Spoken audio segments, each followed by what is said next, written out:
um desses milagres, e vai ser o último dessa série de milagres. Depois a gente vai começar a falar sobre os encontros de Jesus e os ensinos de Jesus. E como último milagre eu reservei para a gente estudar a ressurreição. Em 2 momentos Jesus Cristo age com esse milagre da ressurreição. Ele ressuscita 2 pessoas que acabavam de morrer e ele traz de novo a vida. Na verdade, ele faz isso em 3 momentos diferentes, e 2 especialmente é que eu quero lembrar com vocês aqui, contar para vocês a história. Um deles acontece quando ele está com uma pequeno aglomerado de pessoas, está caminhando pelas cidades, procurando, cuidando das pessoas, como era muito comum o que acontecia com Jesus, andando com seus discípulos, até que no meio desse grupo aparece uma mulher que já é viúva e ela pede desesperadamente a Jesus que salve o filho dela, que tinha acabado de morrer. E quando Jesus ouve isso e se compadece dela e tudo, ele realiza esse milagre da ressurreição. E essa mulher vive essa experiência de ter o seu filho de volta à vida. E é muito interessante que nesse primeiro milagre de Jesus, a gente vê, além do aspecto da ressurreição, que por si só vai nos ensinar muita coisa, nós vamos ver isso também sobre, no milagre, na ressurreição de Lázaro, o que a gente vê acontecendo ali é um cuidado especial com a vida daquela mulher. Ele ressuscitou uma pessoa, o que por si só já é o maior sinal de presença da divindade que pode existir no mundo. Ele não fez isso de maneira aleatória, ele não quis apenas manifestar esse poder que ele tinha, a presença de Deus entre os homens. Aliás, ele não fazia isso. Jesus não fazia sinais e milagres como quem quisesse apenas mostrar o seu poder, como se ele aleatoriamente saísse pela rua dizendo, vou curar você, para as pessoas se maravilharem e virem a segui-lo ou coisa do tipo. O que na verdade está acontecendo é que Jesus Cristo, ao ressuscitar o filho daquela mulher, ele está de modo bem específico trazendo de volta para a vida dela uma porção de dignidade e de experiência humana que havia se perdido na morte do seu filho. Ela era já viúva e tinha acabado de perder o seu único filho. Uma mulher, naquela sociedade, naquela época, que não tivesse a proteção de um homem, ela não tinha quase alternativa nenhuma na vida de dignidade e de justiça. Essa mulher, ela teria uma vida miserável. Ela viverá uma prostituta, se ela fosse mais jovem, se ela tivesse condições de trabalhar nos prostíbulos, ou ela ia viver, por exemplo, como uma mendiga nas ruas, ou ainda num leprosário. Estudando sobre a lepra, poucos dias atrás, acho que acho que foi no último encontro, não me lembro, sobre o milagre da lepra, acho que no anterior, nós vimos o quanto essa condição era imposta sobre as mulheres que não tinham alternativa de viver em família. Então, aquela mulher que já era viúva, portanto não tinha o seu marido para cuidar dela, ela tinha a sua vida dependendo, a sua dignidade, a sua história dependendo quase que exclusivamente do seu filho. O seu filho tinha a função, a obrigação moral de cuidar daquela mulher. Ele morreu, ela não tem mais ninguém. Ela não tem mais saída. A vida dela não tem mais alternativa digna socialmente falando. Quando Jesus Cristo, então, ressuscita o filho dela, ele está devolvendo para aquela mulher a sua condição de vida, sua experiência, sua dignidade humana. Para mim isso é muito, muito significativo, quando eu vejo esse milagre de Jesus, da ressurreição do filho da viúva, como se diz na Bíblia, nessa porção dessa história. Isso é muito significativo, porque, mais uma vez, como é muito normal, é uma prática recorrente na maneira de Jesus Cristo tratar essas questões e tratar a necessidade humana, mais uma vez, Jesus está se ocupando de mostrar a importância da humanidade, mostrar a importância do ser humano, mostrar a importância da dignidade humana. Mais uma vez, ele está ensinando os seus discípulos, mostrando para os seus discípulos e deixando para nós essa lição de explicar, demonstrar que a intenção de Deus, o plano da divindade na intervenção da história humana, é, sobretudo, de devolver a dignidade humana. É de intervir para poder consertar todos os desequilíbrios e desajustes que nossa própria condição na história nos causou. Jesus Cristo tem essa intenção. Isso faz parte do projeto de Deus. Deus quer devolver dignidade. E para isso ele fez aquele milagre. A gente não pode imaginar uma maneira de Deus agir no nosso mundo hoje, senão ocupando-se das questões em que mais nós percebemos as carências, as necessidades do ser humano. E de um modo muito prático, de um modo bem objetivo. Então, Jesus Cristo, em todo momento que no seu ministério ele mostrou o seu cuidado, a sua atenção com a fome das pessoas, com a falta de abrigo das pessoas, com o frio, com o cansaço, com a doença, com as marginalizações sociais, com os desrespeitos, com os desprezos, com tudo aquilo que violenta a imagem da divindade no humano. Deus nos criou com um valor especial na Terra, na história. E toda vez que, de alguma maneira, alguma ação humana, alguma história, algum processo, alguma geração, toda vez que isso se dá, nós somos inspirados pelo modelo de Jesus, pelo exemplo de Jesus, pelo cuidado de Jesus, de se preocupar com a vida, com a dignidade, com a história das pessoas.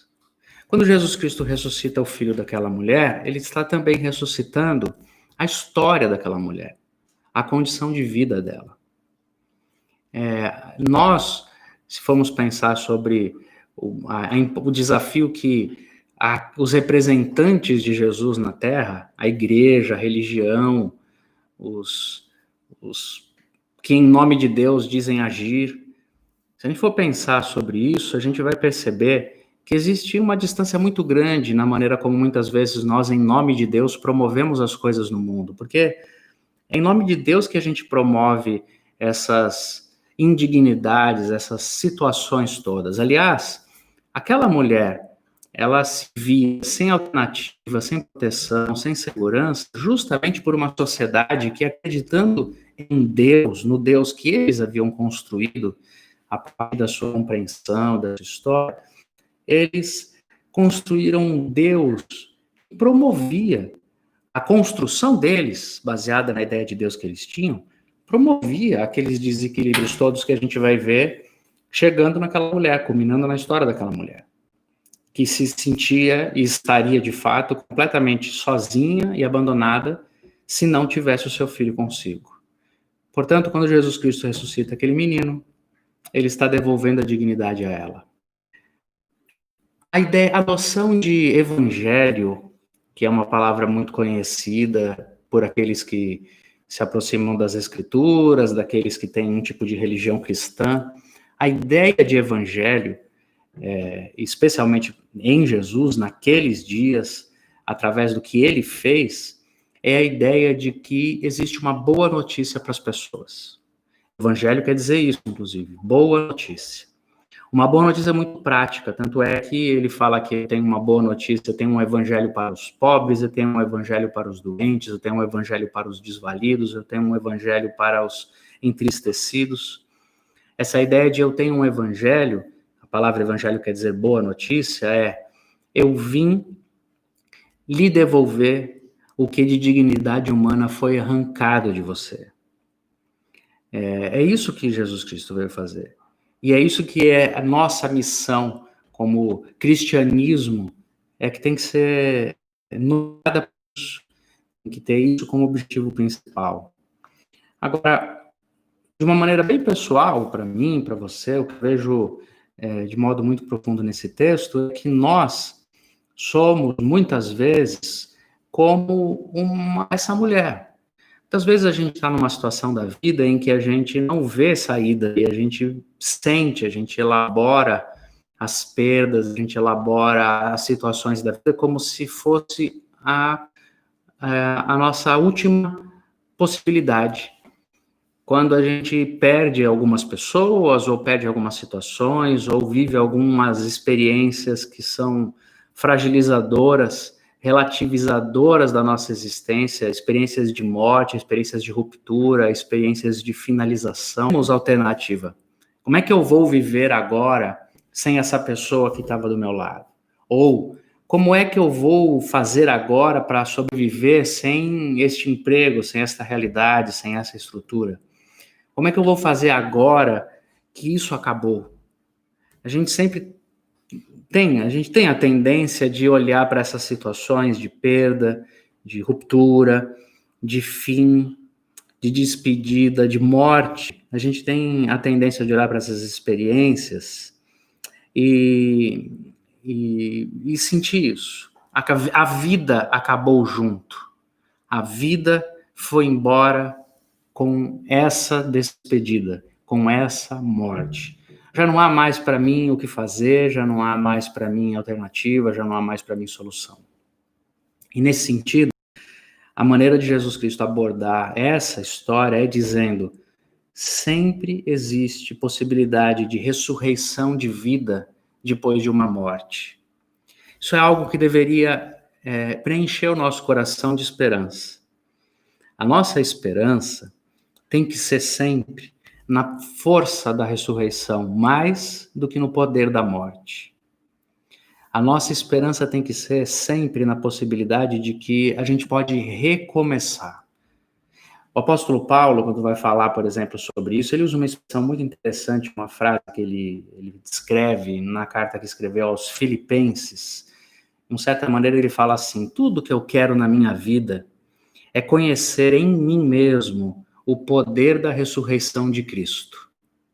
Essa ideia da ressurreição, ela nos apresenta uma verdade eterna, uma verdade que se estabelece de modo físico, inclusive, no nosso universo. É a verdade de que a morte não é a última notícia, e de que tudo aquilo que morre pode renascer. Isso é tão forte que as leis físicas do universo se sustentam nisso. A semente é um grão que morreu. A semente, ela é um fruto que morreu. As folhas podres, até as fezes dos animais, aquilo que para nós apodrece, se torna adubo para trazer vida. Tudo isso é morte. É a semente que morre, é o nosso dejeto que é jogado na terra, que se a gente fosse olhar de um ponto de vista superficial, a gente diria: morreu, a folha está seca, isso aqui para nada mais serve. A semente é o que sobra do fruto que acabou. E a gente sabe hoje, já faz bastante tempo que a gente sabe isso como humanidade, que todas essas realidades geram nova vida, que a vida vem da morte.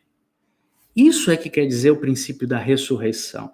Até nas realidades físicas do universo nós vemos isso acontecendo.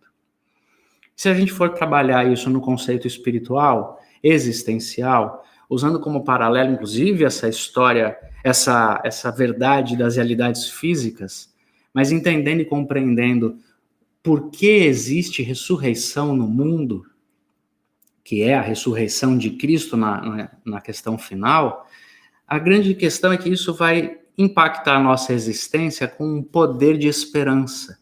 Um poder de esperança que vai gerar em nós uma atitude não de morte, mas de vida. E que vai fazer com que a gente tenha condições emocionais, psicológicas e até físicas de refazer, renascer, recomeçar. Tudo aquilo que acaba na nossa vida pode dar pode servir de semente e adubo para o que vai acontecer novamente. A gente não deveria nunca dizer para si mesmo, quando uma experiência morre, a minha vida acabou junto. Nunca. A gente faz isso muitas vezes. A gente cansa de sofrer, a gente cansa de tentar, a gente se envergonha de ter errado, a gente acha que não vai ter mais jeito pra gente, e a gente vai se acostumando com a morte. Mas a ressurreição tem um poder de gerar em nós uma esperança e uma ação de quem diz assim, essa experiência que acabou na minha vida vai virar semente e adubo. Eu já tentei profissionalmente várias coisas, não consegui, não deu certo, mais uma vez deu errado. O que é que eu vou fazer agora? Eu vou dizer, minha vida acabou? Ou eu vou dizer que isso sirva de semente e adubo? Eu aprendi com isso mais um pouco, eu me tornei mais experiente e vou começar de novo. Um relacionamento amoroso, um casamento, uma história familiar que acabam. Uma vida que é interrompida por um divórcio, por uma separação, por uma despedida, por uma viuvez.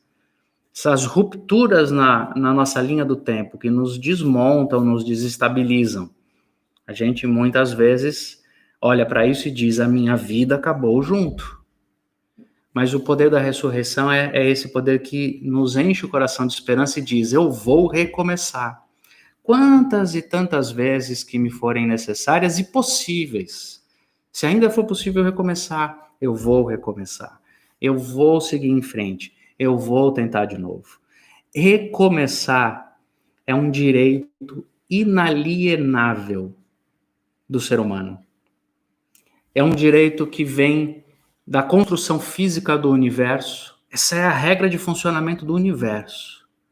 É um direito que Deus deu a nós como uma concessão da existência. A gente sempre pode recomeçar. O que nos atrapalha, na maioria das vezes, é a nossa própria compreensão de fim. É o nosso apego à morte, é o nosso medo de tentar de novo, etc, etc, etc. Mas, se a gente tiver a esperança, a coragem, a fé, a gente pode começar de novo. E quantas vezes forem necessárias, quantas vezes me forem permitidas, não importa quantas vezes eu já tenha visto morrer na minha vida alguma coisa. Esse é um aspecto da ressurreição que a gente vê nesse milagre de Jesus.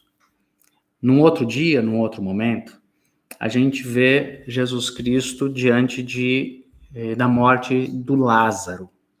Lázaro, inclusive, era um camarada que era muito amigo de Jesus.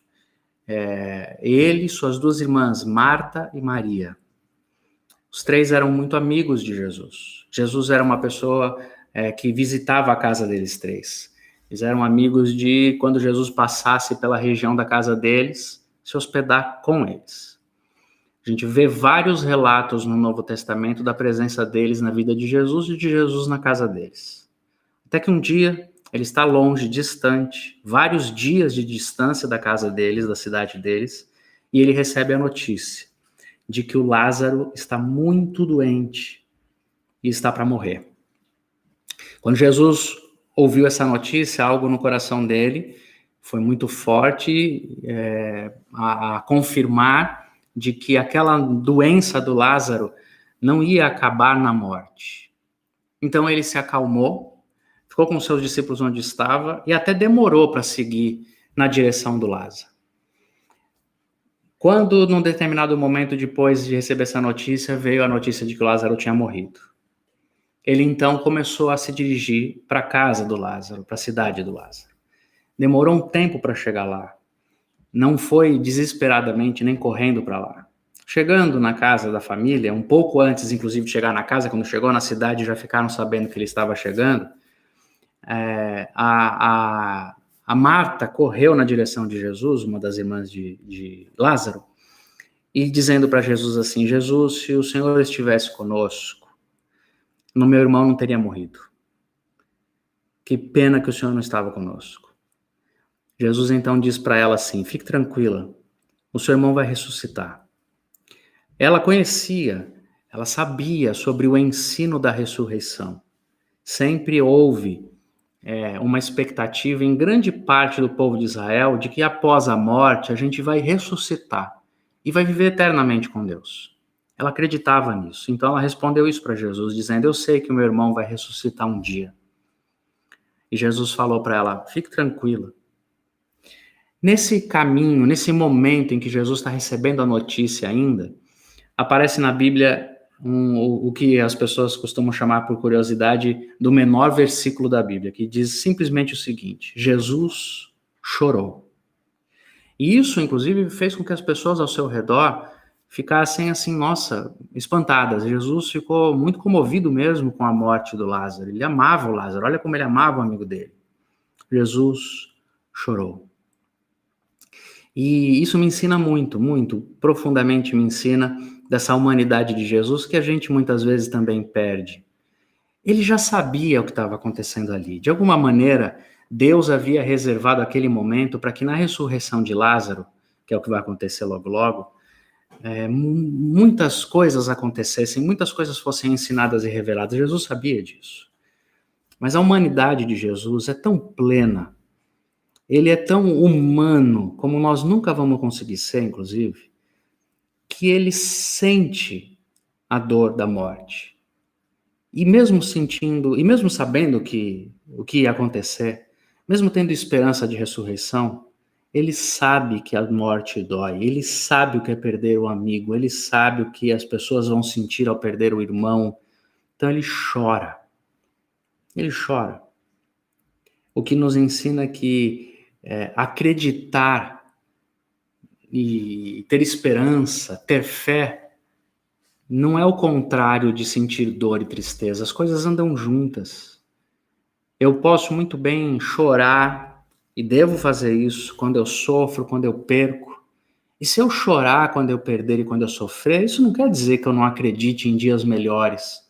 Só quer dizer que agora é hora de chorar. Só quer dizer que agora está sendo difícil.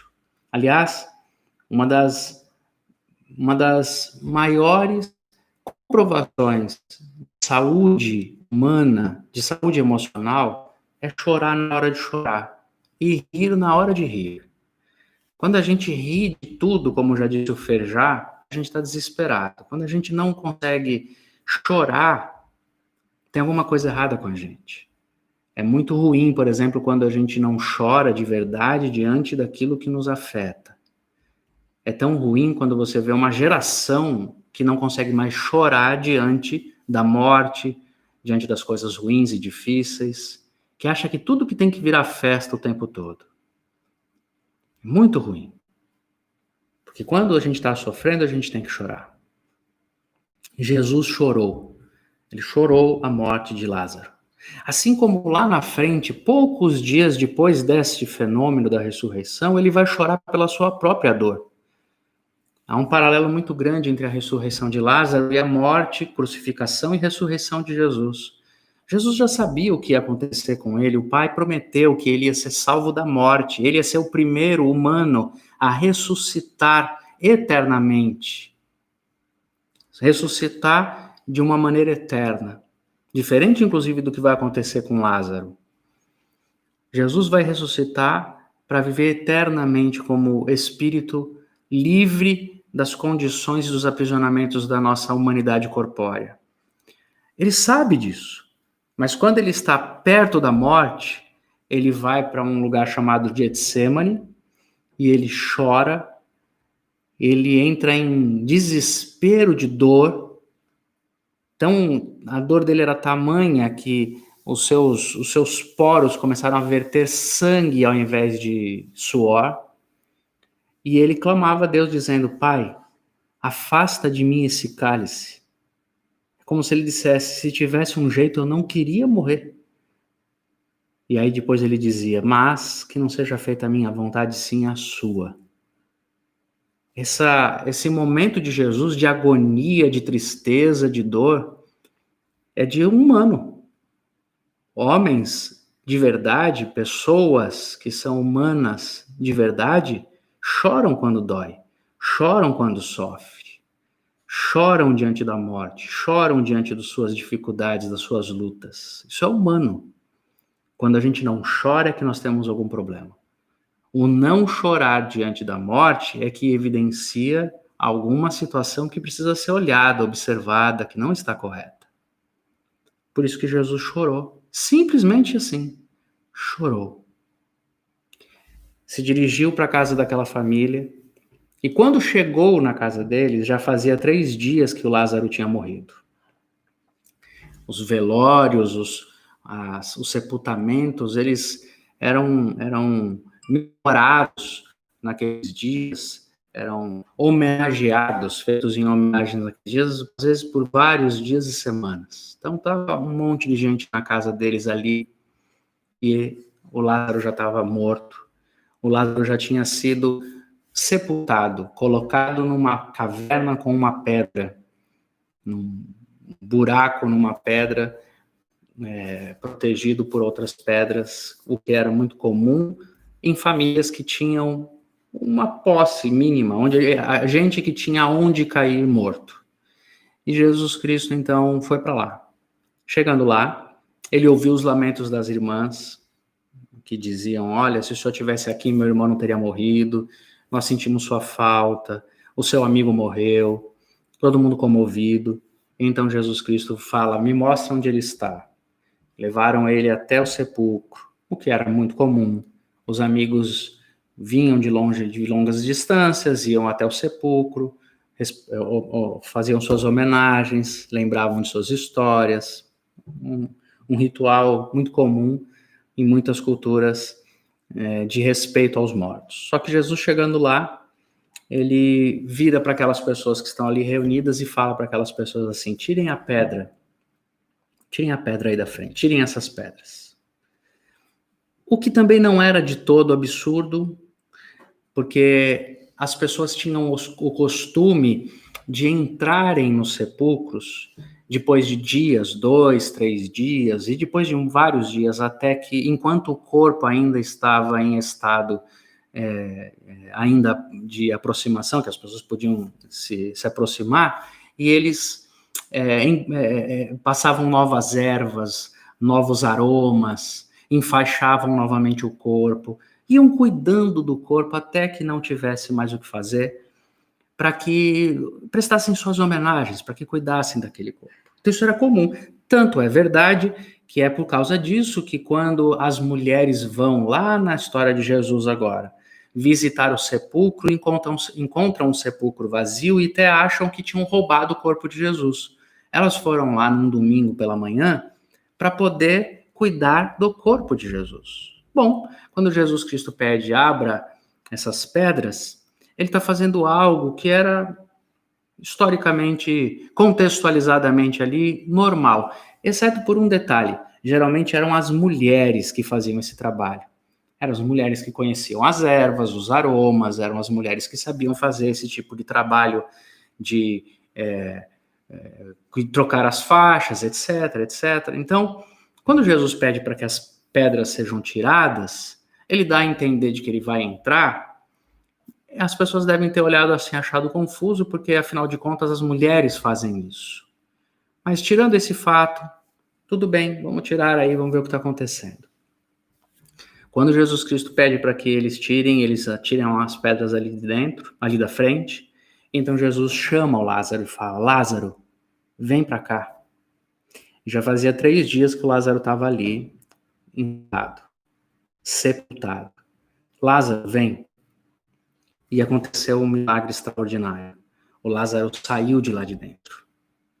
Quando ele saiu de lá de dentro, tente imaginar o assombro de todo mundo. Jesus então falou para as pessoas que estavam ali, perto do Lázaro, olhando o Lázaro, falou para todo mundo que estava ali podendo ajudar o seguinte, tirem vocês as faixas dele. E assim se encerra um momento extraordinário de um milagre desses de Jesus que são humanamente impossíveis de se acontecer ou se replicar e que a gente ouve quase como lenda, a ressurreição do Lázaro. A diferença do Lázaro ser ressuscitado, o filho daquela viúva ser ressuscitado e Jesus ter ressuscitado da morte, é que Jesus Cristo, quando ressuscitou da morte, ressuscitou já com um corpo diferente, com um corpo glorificado, e ele já foi para o céu, viver eternamente com Deus. O Lázaro foi ressuscitado naquele dia, logo após ter morrido, mas continuou vivendo na terra e morreu de novo. O filho daquela viúva também. Eles passaram por uma nova morte e só vão ressuscitar, e só ressuscitaram depois dessa morte na presença de Deus, vivendo num outro plano, numa outra realidade, que é o testemunho da fé do cristianismo, que afirma, para aqueles que querem crer, que assim como Jesus Cristo ressuscitou e foi viver na eternidade, numa outra dimensão, que a gente, na nossa linguagem bíblica, chama de céu, mas que obviamente não é esse céu que a gente enxerga, é uma nova dimensão, num outro tempo, numa outra estrutura de realidades, num outro mundo, que talvez a física moderna nos ajude a entender, ainda que só um pouquinho, sobre outras dimensões, sobre outras realidades. Essa outra dimensão que a gente chamava na Bíblia, por falta de outro tipo e outra terminologia, outra compreensão, a gente chamava de céu. Essa outra dimensão é para onde vão todos aqueles que, morrendo nesta vida já mostram, desejam e se expressam de alguma maneira no desejo de se encontrarem com seu Criador. E só o Criador conhece quem são esses, que vão viver com ele eternamente por sua graça, sua misericórdia, por seu amor, por sua criação. Agora, quando Jesus Cristo ressuscita o Lázaro, ele está ressuscitando um homem que vai morrer de novo. Portanto, aquela ressurreição não é a palavra final na vida do Lázaro. O que vai acontecer é que o Lázaro vai morrer de novo e vai ressuscitar com Jesus eternamente, assim como eu e você. Agora, o que está sendo operado na vida do Lázaro é um milagre, um sinal, para que mostre, que ensine a todas aquelas pessoas que estavam ali, a gente também, esse poder da ressurreição de Jesus. O que mostre que Deus está vencendo a morte o tempo todo. Que Deus está fazendo com que aquilo que em nós morre, ressuscite. Deus está fazendo com que aquilo que está acabando, recomece. E o que é especial nessa história de Lázaro é que há elementos ali que nos ensinam que para que haja uma ressurreição, um recomeço, Deus convida pessoas para fazerem parte desse processo. É muito bonito isso. É muito simbólico, é cheio de elementos que nos ensinam de modo figurado a respeito dessas coisas todas. É como se, para que a ressurreição do Lázaro fosse operada, Jesus convidasse pessoas que estavam ali para fazerem parte daquele processo.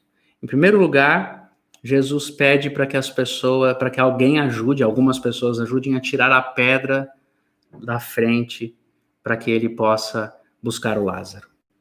Isso é muito forte, é muito interessante. Por quê? Porque para ressuscitar o Lázaro, o que está acontecendo ali é uma ressurreição de milagre, não é uma ressurreição definitiva, é um milagre humano, histórico, não é a ressurreição de Jesus que é eterna, é outro tipo de ressurreição. Para acontecer essa ressurreição humana, Deus, através de Jesus, mostra que a participação do homem é bem-vinda. Para operar um milagre, os homens são bem-vindos. Eu quero a sua ajuda para fazer um milagre nesse momento. É como se Jesus estivesse dizendo isso. Eu vou fazer algo aqui que vocês não podem fazer, mas tem coisas que vocês podem. Por isso eu quero que vocês tirem essa pedra. Isso vocês podem fazer. Então eu não vou fazer isso. Embora eu possa, não vou, porque vocês podem. É como um convite do humano para se juntar a um processo de milagre que Deus vai operar. Então ele chama as pessoas e dizem, me ajudem aqui, vamos tirar essa pedra. Vamos tirar o que está bloqueando o Lázaro de sair dali. Porque eu vou trazê-lo à vida, mas para sair dali, as pedras têm que sair do lugar. Eu posso tirar essas pedras, mas vocês também podem. Então vocês vão fazer isso. Isso é muito forte. Tanto é verdade que quando Jesus Cristo vai ressuscitar da morte, o que se diz é que as pedras foram movidas dali sem ajuda humana. Foram anjos que moveram aquelas pedras. Foi o próprio poder de Deus que fez aquilo. Numa informação para a gente de que a salvação que está simbolizada na ressurreição de Jesus não tem como contar com a nossa ajuda. Para produzir essa salvação eterna, essa ressurreição eterna, nós não podemos fazer nada. Nem tirar pedra. Olha que forte isso. Que símbolo forte. Mas, para as ressurreições históricas da vida, a ressurreição do Lázaro, a gente pode tirar pedra.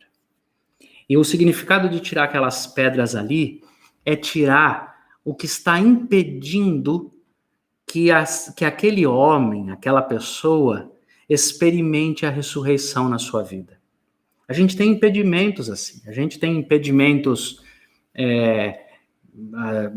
às vezes, geográficos. Há pessoas que estão vivendo conosco, estão perto de nós, estão ou até longe de nós, mas estão ao nosso alcance, e que elas precisam receber uma palavra de salvação, elas precisam receber uma palavra de amor, elas precisam receber uma palavra de aconchego, de cuidado.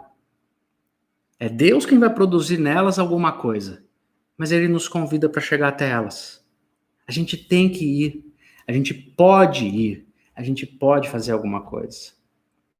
Muitas vezes a gente ora por pessoas pedindo que Deus cuide, ajude, resolva e faça alguma coisa, e é como se a resposta de Jesus para nós fosse assim: vai, você tem que tirar a pedra. Você tem que tirar o que está bloqueando essa pessoa de entender essa mensagem. Mas o que está bloqueando? Bom, ela já recebeu uma mensagem sua? Você já falou alguma coisa para ela?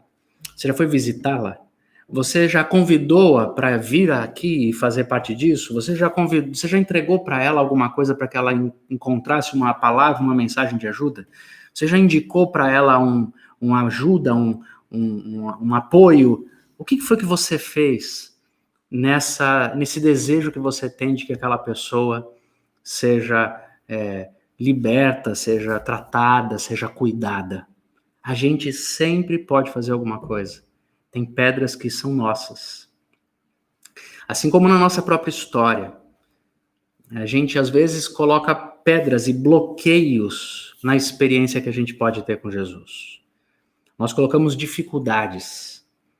Pode ser vergonha. Eu sei que Deus tem alguma coisa para mim. Mas eu tenho vergonha de assumir para minha família. Tem uma pedra entre mim e o que eu acho que Deus quer fazer comigo. Tem uma vergonha. Eu sei que Deus quer me trazer uma vida nova, mas o meu apego a essas coisas velhas é como se fosse uma pedra, me impedindo de experimentar essas coisas novas que eu sei que Deus tem para mim.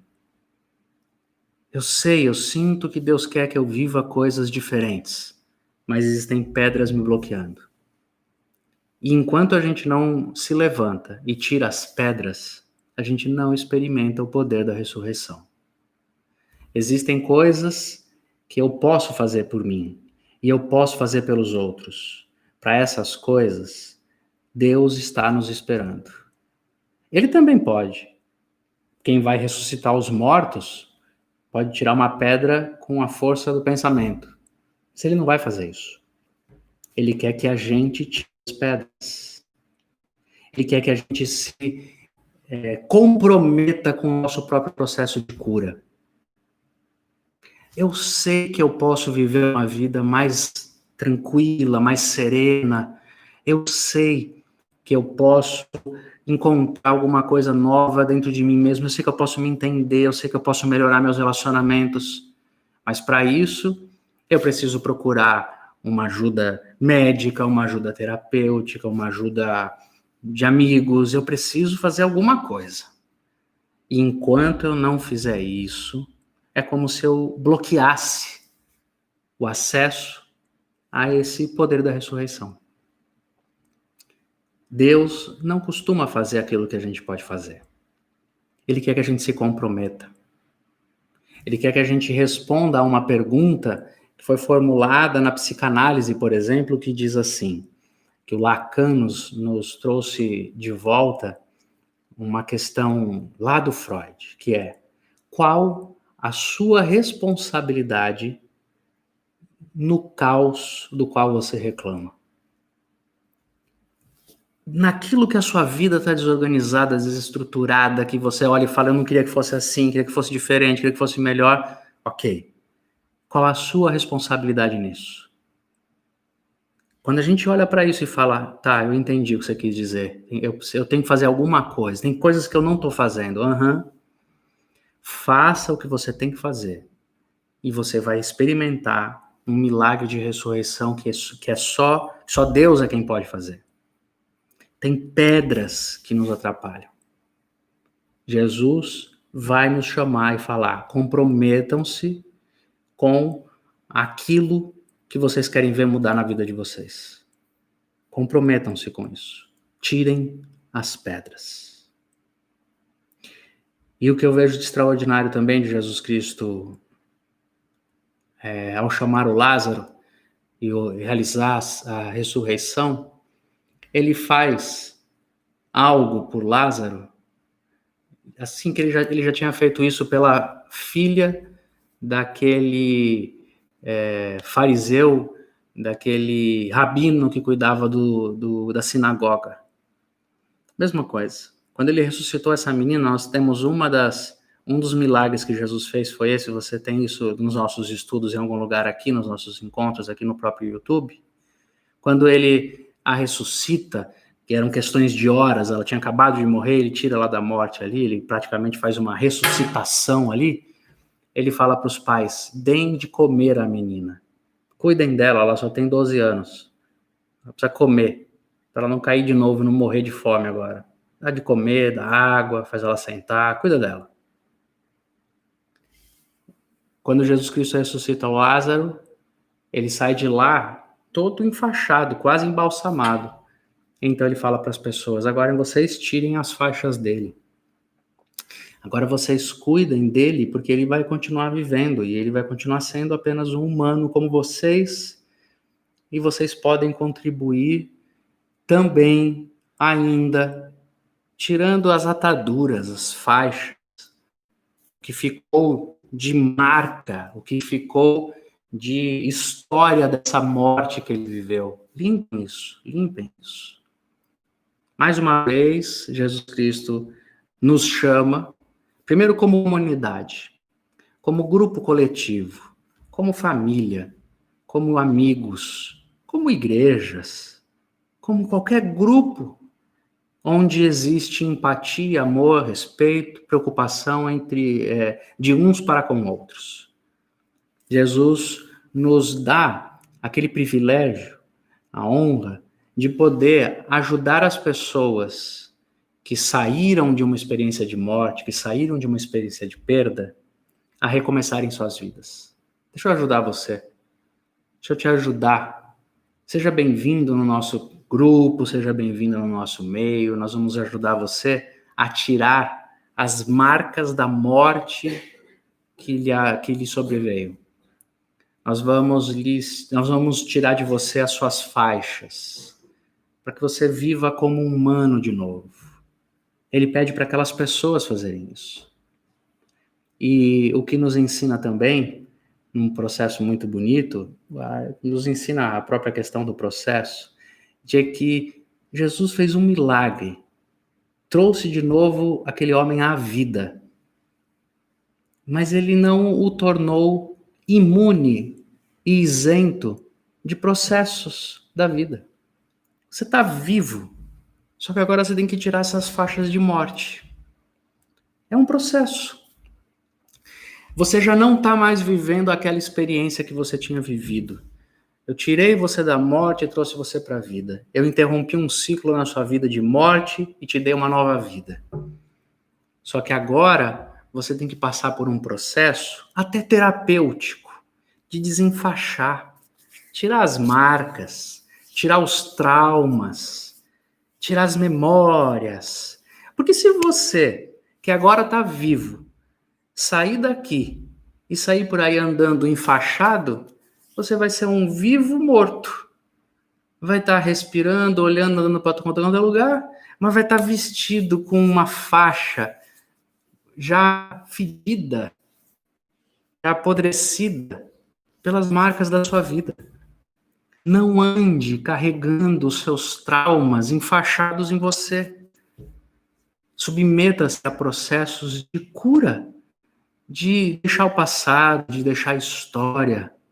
Porque se é novo, se é ressurreição, se é uma nova vida, então a gente precisa deixar para trás esses processos todos que ficaram enfaixados e marcados na nossa história. Tirar as faixas ali é curar os traumas, é deixar o passado para trás. Isso a gente tem que fazer na nossa própria história e tem que ajudar os outros a fazerem isso também.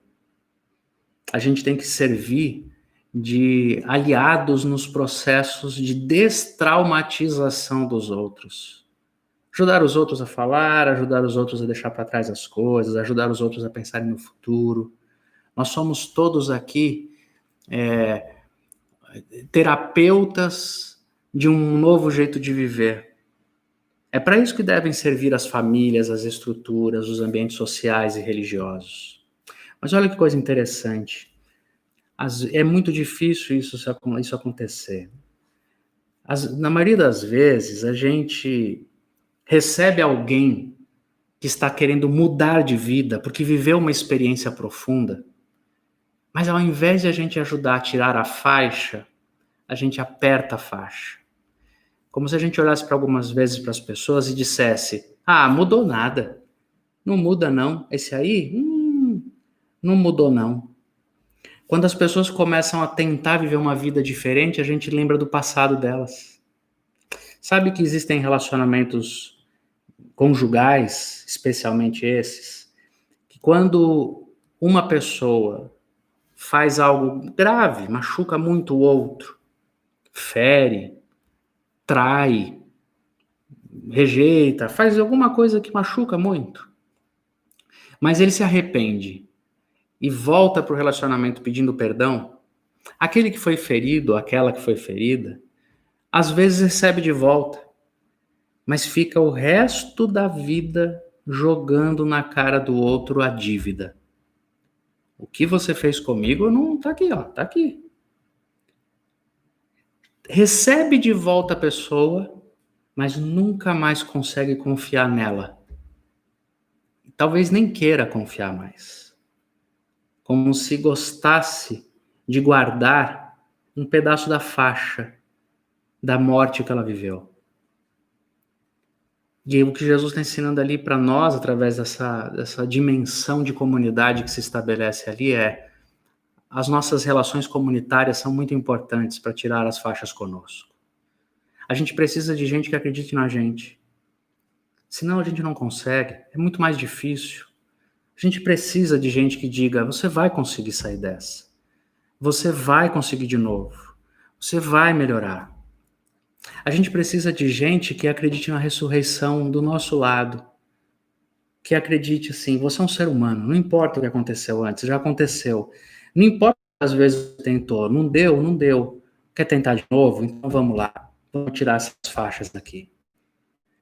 Nós precisamos fazer isso conosco. Nós não podemos passar a vida, não deveríamos fazer, mas a gente faz, isso que é triste. Mas a gente não precisaria passar o resto da vida com o corpo todo enfaixado com as marcas e as lembranças dos erros, dos problemas, dos traumas, das violências, das perdas da vida, e carregando isso como se fôssemos múmias andantes, mortos-vivos, zumbis na face da terra, andando de um lado para outro, semi-mortos, sem vida, encostando pelo caminho. A gente não precisaria viver assim, porque diante de nós está acessível o poder da ressurreição de Jesus. A ressurreição que tendo operado em Jesus a ressurreição eterna, é uma promessa de que vai acontecer comigo e com você também. A promessa do Evangelho, do que Jesus ensinou, é de que a morte física não é a última notícia para nós.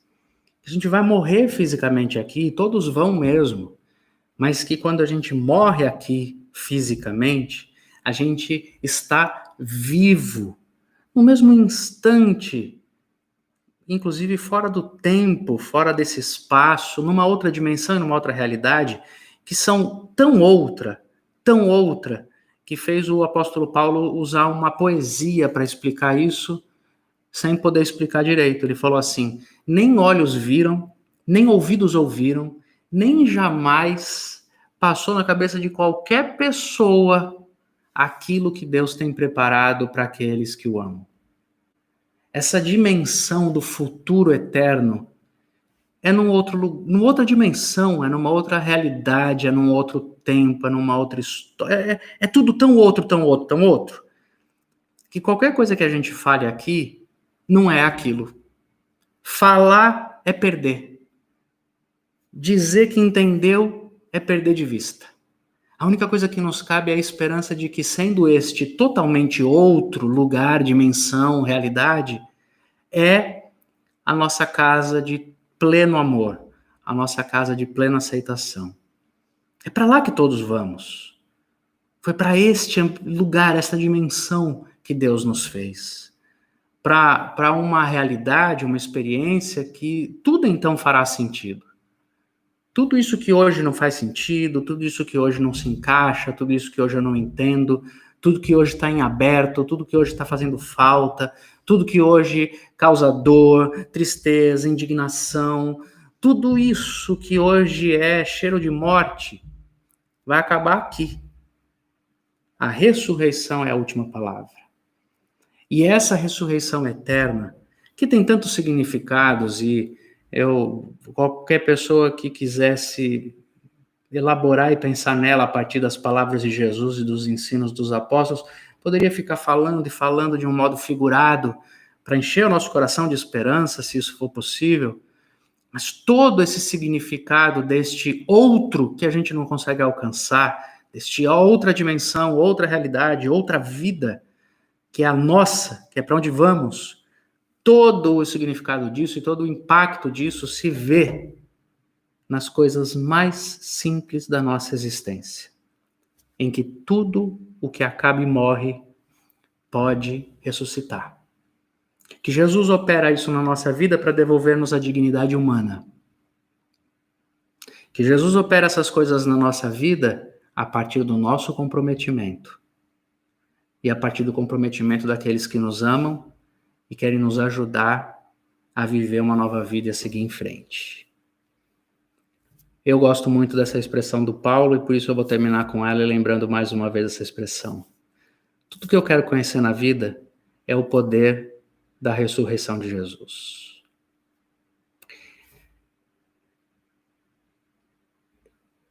Eu já fui um mais menino, sonhador que achava que ia fazer tudo errado, tudo certo. Eu já fui um menino arrogante que achava que não ia errar como meus pais, meus amigos, meus mentores, os mais velhos erravam e eu os julgava e dizia, eu não vou fazer igual. Eu já tive a arrogância de dizer, o mundo só é assim porque eu não tinha nascido ainda, e a hora que eu tiver com a faca e o queijo na mão, vocês vão ver como é que se come bem. Eu já tive tudo isso, já acreditei que tudo ia funcionar de acordo com os meus planos, com as minhas histórias. Eu já perdi bastante, eu já errei bastante, eu já desfiz, eu já rompi, eu já abandonei, eu já fui abandonado, eu já perdi da minha mão o controle de tudo aquilo que eu achava ingenuamente que eu controlava, e eu já morri algumas vezes nessa vida. E uma coisa que eu falo que talvez os meus netos e meus bisnetos possam falar de mim um dia, se eu estiver, o que se pode dizer do Alexandre é o seguinte, ele foi teimoso, ele não desistiu de viver. Ele recomeçou todas as vezes. Foi só isso.